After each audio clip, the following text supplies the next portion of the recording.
Fill in the blank. You're not getting any younger, so might as well do what you want.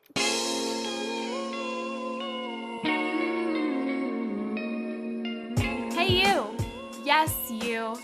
Welcome to the You're Not Getting Any Younger podcast, a podcast for people who want to disrupt their lives for a good reason, to make it count. I'm your host, Jen Glantz, and every week I'll drop a new episode with stories from real people just like you, who woke up one morning and decided to make big changes, starting with small things. We'll cover topics like entrepreneurship, love, failure, and self-care. Hey, you're not getting any younger, so let's make this an adventure. Ready? Hey, any youngers, it's me, Jen Glantz. We're back with a brand new episode today, and before we kick that off, I want to tell you about a cookie that I ate this week. Yes, a cookie. I was having one of those days where it was just, I don't know, everything was sort of going wrong, and that's when you start to eat really, really bad and questionable. So I was at a place getting lunch, and in the counter of the place, they had this sugar cookie with rainbow sprinkles, and it practically said, buy me and consume me right now, Jen, and I did. I'm not even exaggerating, I swear. This sugar cookie was the size of my kneecap. It was massive. It was meant to be like divided into fives and split, and I ate the whole thing in 3 minutes, and it was so good. But an hour later, a day later, and this is probably a week later at this point, I'm still talking about this cookie, and I'm not happy about this cookie anymore. Now I'm regretting eating this cookie, and I'm mad at myself for having this cookie. Today in yoga class, when I was trying to do a pose and I could barely twist, I just thought, ugh, that damn freaking cookie. The other day on the elliptical, I thought, go faster because of that cookie. I'm sitting here thinking about the 2 salads I ate because of that cookie, and it's not okay. We should be able to have a freaking cookie every day if we want, and not make it this mental battle that we have, and this regret, and this tough time that we have thinking about food and regretting food and making it consume us more than it absolutely should. Why am I talking about this cookie? Well, because it honestly has something that has been on my mind all week, but it relates to this week's guest. On the show, we have Susan Hyatt. She's really interesting because she's helped thousands of women transform their bodies and their lives.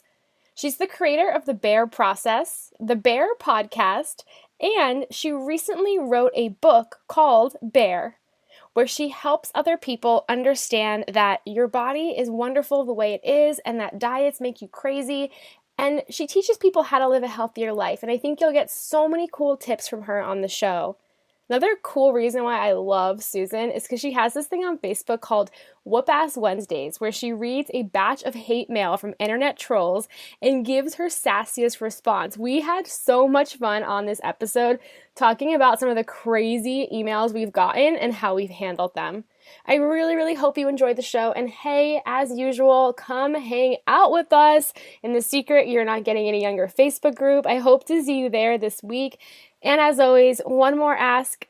Can you leave us a review on iTunes? It takes 15 seconds. Just talk about what you think of the podcast. If you love it, write that. If you hate it, forget everything I just said. Enjoy the episode, my friends. So happy to have you here today. My very first question for you is, how would you describe what you do to someone that you just met at a party?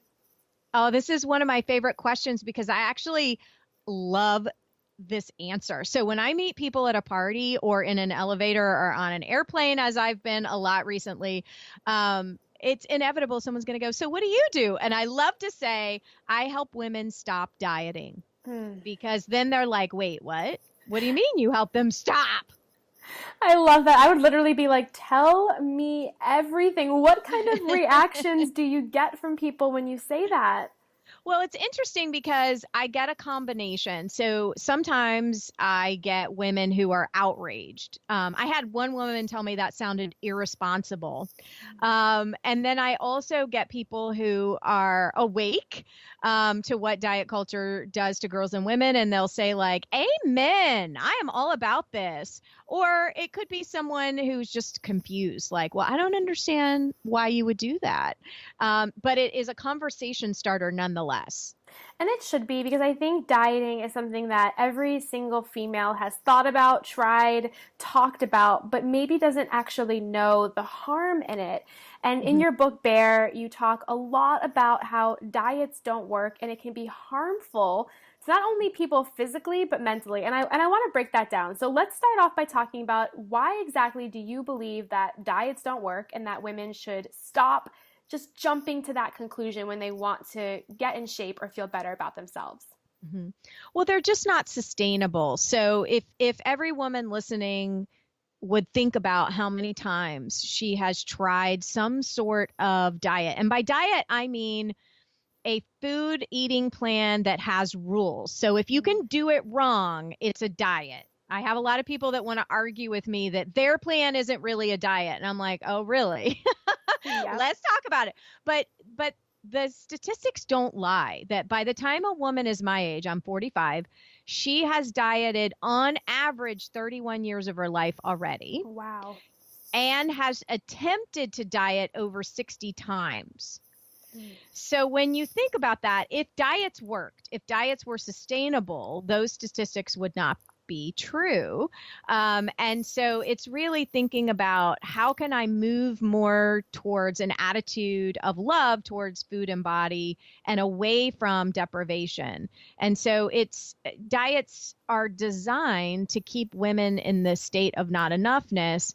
And it's an almost $100 billion industry. There are a lot of people who have a lot to gain from keeping you feeling less than. Wow. And I'm sitting here thinking, okay, I'm completely guilty. I have tried every diet. Currently, right now, I have a whiteboard in my kitchen that says, Jen, this week you will not have any bread, any carbs, any dairy, any sugar. I mean, do you consider that a diet? Because I feel like I do, because it's limiting, and like Mm-hmm. what do you think about me? Because I mean, I'm struggling, I'm starving, and I feel like I'm hurting myself too, right? Yeah. So first of all, I want you to have a lot of compassion for yourself and anyone else listening who is like, yeah, me too. I'm doing the no sugar, no carb thing too. Um, I had a woman, I have a membership community for Bear, and there was a woman watching me live on a Facebook Live, and she said, I'm embarrassed to admit that I started today a 7-day cabbage soup diet. Oh my And gosh. I said, okay, here's the litmus test. So today, when you're eating your cabbage soup, ask yourself, does this feel like love? And if the answer is yes, then girl, you eat that soup. But if the answer is no, I got you. And so for you, I would say, like, if you're starving, if it feels oppressive and depriving to not have any sugar, not have any carbs, really ask yourself, okay, why did I think this was a good idea? So I guess, Jen, what was your motivation for writing that on the whiteboard? I think it's because I am a carbaholic. It's all I eat, and I want to get healthier. And also with dairy and sugar, I notice that it clears my skin and things like that. So while you're saying this, I'm like, okay, I feel like I'm in the middle. Like, part of me is like, I'm so happy that I'm doing this. I'm being nice to myself. And the other part is like, I just want a freaking pretzel at 3 o'clock, you know? So like, I love how you said that, because it is a good personal test of, how do you really feel about what you're doing? So I mean, so what do you do in that situation where it's like, honestly, Susan, I would love to be eating donuts right now. Like, that would make me feel happy. So what exactly do we need to think mentally so that we are compassionate toward ourselves, but also healthy? That's such a great question and example that you gave, because I'm not anti eating a pretzel or Yeah. donuts. And I'm also not against making changes for yourself that you're like, actually, it does come from a place of love to not eat dairy so that my skin clears up. There are certain things that at 45, my body doesn't tolerate well that I used to be able to eat all the time. And dairy is actually one of them. Um, I also, the older I get, if I have more than half a glass of champagne or alcohol, I will have night sweats. And No so way. exactly, yeah, look, guess what you have to look forward to hormonally. But it's sort of like, I don't tell myself though that I can't have it. like ever, ever, ever, because that creates a pushback in your mind. And then all you want is to go eat the pretzel. All I would want is that brie and crackers. And so it's more of a day by day, moment by moment thing. So it's like, okay, I can choose to have the glass of champagne with dinner because I'm a grown woman and I can make that choice. And I can ask myself, like, okay, if enjoying this glass of wine means later I'm going to have night sweats while I sleep, is that worth it to me? Yes or no? And for you, it's like, okay, if I want to have clear skin, that means very little dairy. And talking to yourself more in a loving way about it than in a like punishing way. And so often people will say, like, well, okay, what feels like love is a whole box of donuts. Thanks, Susan. And I'm like, actually, that's not what I meant, because it doesn't really feel like love after you eat a dozen donuts later, right? It's that instant gratification. I love everything you're saying. I'm laughing because it's so true. And yesterday I was so guilty of this. I have been trying to eat so healthy, to be nice to myself, and I had a bagel and cream cheese, and I was so mean to myself after. For the next 2 hours, I was saying in my head terrible things. My mood was awful because I felt like I didn't have willpower, and I gave in to eating it, and I shouldn't have had it. And it was almost like I made myself so miserable. And I think that goes back to the mental health problem of dieting also, is like when you're on this diet and you slip up, then you're so rude to yourself. So how, I mean, I think it's pretty obvious, but how can diets really help hurt us mentally? Yeah, also a great point you're making, that that's really a huge part of the bear process, is something I call mind detox, which is eavesdropping on yourself and assessing, how are you talking to yourself? Do you have a pretty active mean girl? And if so, how to talk back to that. And so right, like having a bagel and cream cheese should not be a test of moral character, but that's what the diet industry does to us, right? Like you're just this awful human if you're off plan, or if you are eating this thing that we currently dub as not good for you, which is another thing to really consider, that where are we right now with whether or not eggs are a good idea, and just oh, eggs cause cholesterol, no they don't, and wine is good for you, no it's not, and it's this ever moving shell game. But what needs to stay consistent is how we talk to ourselves about it. So it's like, okay, I had a bagel and cream cheese, and this is not the end of the world. This is a snack. This is a snack. I love that you're saying this, because I think you say it different than anyone else. And I think a lot of what the book Bear is, and the Bear process, and your podcast, it's just really a different perspective that allows people, especially women, to not feel so guilty and be a whole lot nicer to them. And also, I think you break a lot of stigmas that have been ingrained in our heads for so long. One of them is the whole willpower thing. So a lot of people think, and this is me, like, I'm so happy I had a freaking salad for lunch. I didn't touch the pretzels, right? Like, I had quote unquote willpower, yet I'm sitting here miserable. And you claim that willpower is not the secret to transformation and change. So why do you think that? And if that's the case, then what do you think is the true secret to it? Right. So willpower, if you think about it, if you think about all the things that you do, and all of your listeners, I mean, women, the things that we put up with, we have willpower in spades. But we're taught, like, oh, if you just had more willpower, you could stick to this ridiculous plan. Or if you just had more willpower, you would have J-Lo's booty too. And it's nonsense. And what I have come to find through my own work with thousands of women is that we have willpower. What we need more of is pleasure. Pleasure is really the antidote to all of it. And typically when I say pleasure, people's minds, they immediately go to sex, like intimacy, which is one form of pleasure. Okay. Physical touch, intimacy is one category of pleasure, but women tend to put our needs, our pleasure, our satisfaction on the back burner, and we spend all day giving away all our time and energy externally to other people, to diets, to our kids, to our communities.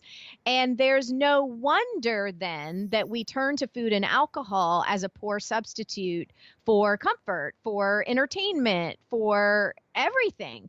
And so the body, it's a very practical matter, actually, that the body is wired for pleasure. And when we deny that, we start to gain weight, we start to seek out these ways of getting what we need that aren't good for us.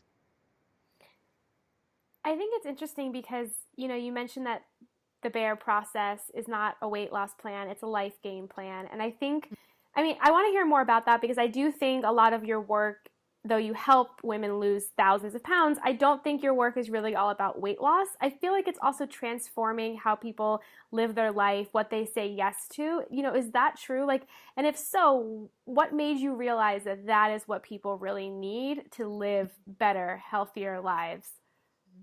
Well, part of it is my own journey, and then also working with thousands of clients around what they really need. So one of the things I ask clients to do is when they want the pretzel or when they want the food that they think is going to be their be all end all, it's like, what are you really craving? And if it's nutrition, like if it's the bagel, okay, but typically it's one form of pleasure that they're lacking in. So it could be that they do need some comfort or they do need intellectual stimulation, or they need some straight up fun and entertainment, or they do need physical touch and intimacy. And so it's asking them what is it that they're really craving, and helping them understand that if they're not filling themselves up on a regular basis with honoring what they actually need, then of course they're going to go for these other ways of getting it, these cheap solutions. And you're correct. Like, my work is, while weight loss might be a byproduct of the bear process, it's not the focus. So the focus is really taking all that energy, all that capacity that you have, weighing your food, weighing yourself, counting macros, counting points, all those things, and turning that time and energy towards actual goals in your life and going for the thing, instead of waiting to ask for the raise or start the business or start a family or whatever it might be until you feel like you're thin enough. Let's go ahead and start experiencing life now. And one of my favorite things to say is, be the woman with the stories and not the regrets. And diets keep you in regret mode. Wow, I absolutely love that. Do you feel like, and I mean, this happens to me too, is like I look at myself in the mirror and I'm like, oh my God, like I don't feel like I look like I want to look. But then I look back on myself in years past and I'm like, oh, I looked so great then, Mm-hmm, Like, mm-hmm. is that a common thing where people just also don't see themselves how they really, really do look? Yes. So this is a huge thing with women, and honestly, part of it is culture at large. Part of it is social media. Of course, women were doing that before the invention of social media. I remember before social media was a thing, I would go back through photo albums, and I remember vividly on my 16th birthday, I was at the beach, and I was in this monokini where my stomach was cut out. And I remember when that picture was taken with a camera, sucking my gut in because I thought I was fat and that I had a big stomach. And when I look at that picture now, it's like I was 98 pounds maybe, and there was nothing to suck in. And I think women often, especially now with the rise of social media, will be like, wow, like I wish I had celebrated myself then. And that's really the point, is that we need to be celebrating ourselves no matter how we're appearing in the world, because it's all perspective based. So if I'm constantly telling myself when I look in the mirror, like I used to, that I needed to hide my muffin top, that I needed to cover up, that, oh my God, like what's happening? I'm aging and all those things, then that is going to have a direct effect on how I show up in the world, the kind of work I do in the world, how I parent, all those things. And so we have got to learn how to stop using our external as the ultimate measuring stick for worthiness. It's so, so true. I was just going to ask you about that. Do you think that like, obviously it shows when people are not feeling great about themselves, right? Like, if I look in the mirror and I convince myself that I'm not happy with what I see, Mhm. how do I then present that to the world? Does that show up in my body language? Like, Because I feel like I have those moments where I'm not feeling good about myself, and then the rest of the day is ruined. Yeah, I think it's very common. And again, I don't want it to become a cycle for those of you listening like, "Oh, well, I'm just screwed because I don't know yet how to do this positive mindset stuff she's talking about." It if you are thinking negative things about yourself, it absolutely affects how you feel, and how you feel affects how you act or withdraw in the world, and then that gives you your life result. So when people say thoughts become things and we think, "Oh, that's too woo woo and magical," it's actually super practical that the brain thinks something, and then that creates a physical vibration in your body, a feeling state, and then that feeling state causes you to act a certain way, and then that gives you your life result. And so the ways that that tends to show up, if a woman is constantly, like I used to be, ruminating on what am I going to eat next, and oh, I just ate a blueberry muffin, I better go for a run at lunch, and all that kind of stuff, it robs us of our time and our energy and our brilliance. And so this is all about taking that power back. And so one thing I would challenge your listeners to do is eavesdrop on yourself today and write down some of the most alarming things you hear yourself say about yourself. And then the work is, can I go, there's a scale in the book, and we could provide it for the show notes as well, called the body scale.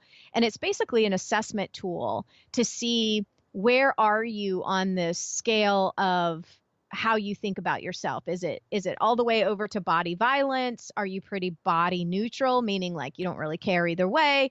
Or are you pretty body positive, where you think pretty positive thoughts when you see yourself? And so it's not as simple as eavesdropping on yourself and like, "Oh, I'm thinking horrible, horrible things, and I'm just going to make this big leap into body positive land where I look at myself and say, I am Beyonce." Um, it's a gradual shift that can happen, where maybe if you're way far over in the body violent mentality, you can inch up to body neutral, and then from that place get more and more body positive. But I am a living testament that you can do this work. I went from probably 90% of my mind inner talk being pretty negative about myself to 90% positive. I still have negative thoughts. I'm a human being, but it has flipped. And do you think a lot of that flip was just the work that you did with yourself and on yourself? Mhm. Well, I did hire a coach about 13 years ago, and and I felt like I had won the lottery when I recognized, or finally learned, that I didn't just have to live on default and believe these horrible things I was saying, that I could actually turn those thoughts around and replace those thoughts with things that were more loving and compassionate. And so over time of practicing that, eavesdropping on myself, recognizing the mean girl things I was saying, and then changing those thoughts, over time, I was able to shift my mindset in such a dramatic way that I wanted to teach and help women do the same.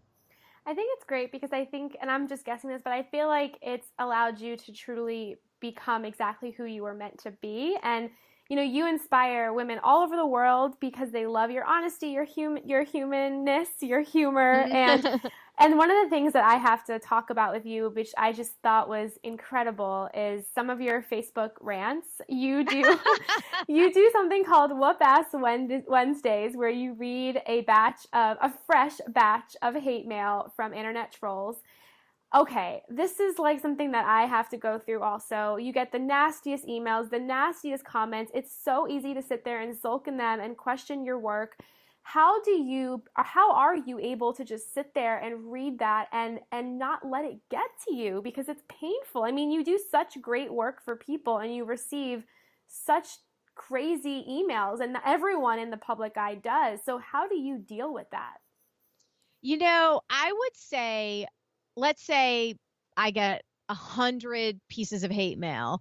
99 of those I will read and either laugh or, I mean, let me just say first, I have systems in place where my assistant sees most of them, and she only sends me the ones that she thinks I would think were hilarious or I could use in a blog post or something. So I don't really see most of them unless they're on social media. which people post publicly all the time. And so 99 of them will roll right off of me because of the work I've done. And there might be 1 out of 100 that, like you're saying, it stings, it bothers me, especially if I'm tired. And the way that I work through it is I first acknowledge, like, I'm not going to pretend like it doesn't hurt if it does. And it's like, wow, this sucks. Like, I can't believe someone would say this to me. And I'll tell you the difference. Somebody posted on my Facebook public page yesterday. She said, maybe you should ease up on the F-bombs. And I laughed at that one. And I'm like, maybe not. Like that, it's like, I was just sort of like, do you really, after listening to my podcast, think I'm going to go, you know what? Gosh darn it, you're right. So those kind really don't bother me. I'll tell you one that bothered me over the past year was there was a whole thread happening, like 80 plus comments about me in somebody's private group that a fan took screenshots of and sent to me. And women were piling on and saying, like, who does she think she is? And the basic message was attacking that I wasn't feminist enough. So and someone called me an agent of the patriarchy. Whoa. And I know. And I was like sitting there like, what? Like, you remember when you were a kid and someone would say, everybody's talking about you? Yes. It was that kind of feeling, like everybody's on the playground and I'm left out. And it was this weird, like, what? There's like 80 comments.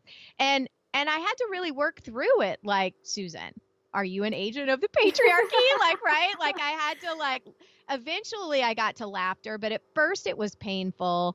And I had to just remind myself, like, you know what? Like, the message that I have can be triggering for a lot of people. And we are from birth immersed in this diet culture that teaches us that we owe our health and we owe our weight to everybody else. And I'm like, of course, women are not going to like, a certain segment of the population is not going to like this at all. And plenty of those people are making money off of diet culture. So they're selling things that aid in weight loss. And so they're for sure not going to like what you have to say. And it was that kind of unwinding and working through it where I had to tell myself, like, they cannot like me and it's okay. But it's a process. It's a process. Oh, for sure. I mean, I've had people tell me the worst thing I think I ever got was someone told me that they hope that I take a long walk off a short pier. Oh my God. And I mean, it was just like, it was an anonymous email. And I was just like, what in the world could I have possibly done that was so important enough to make them say that? It's like nothing, like our work is life-changing and it's beautiful, but it's like also like so not needed to be treated like that. It was just like, I don't know. I just looked at that email, I screenshotted it, and I just laughed because it's sort of all you can do for some of these things, Well, and that really is the thing, is that just also recognizing that a woman who is outspoken and unapologetic, people are gonna throw darts at that. It doesn't matter how amazing the message and how benign your intentions. People, it's like lobsters in a pot. They're like, how dare you be so empowered? Right. Oh my goodness. It's just, I'm happy that you use your personality to call these things out, and people love you for that. And I especially appreciate you for that. So huge thank you. I want to end this interview with one final question for you. We end the show with this every single time. Fill in the blank. You're not getting any younger, so might as well do what you want. I love it. Susan, you are a remarkable person. Please share with us where people can find out more about you, where they can buy Bear, all that kind of stuff. Oh, Jen, you're a delight. Thank you so much. So people can buy the book at all major booksellers or Amazon.com. And if they want to learn more about me and the Bear process, you can go to letsgetbear.com, which is the hub for all things Bear. Amazing. And we'll link to that in our show notes. Susan, thank you so much. Wish you the best of luck and hope to talk to you again soon. Thank you, Jen. Hey, you. Thank you for listening to the You're Not Getting Any Younger podcast. There are hundreds of thousands of pods out there, so thank you for listening to this one. You can find the show notes for this week's episode up on our website, anyyounger.com. Subscribe, rate, and review the You're Not Getting Any Younger podcast on iTunes so that other ears around the world can listen too.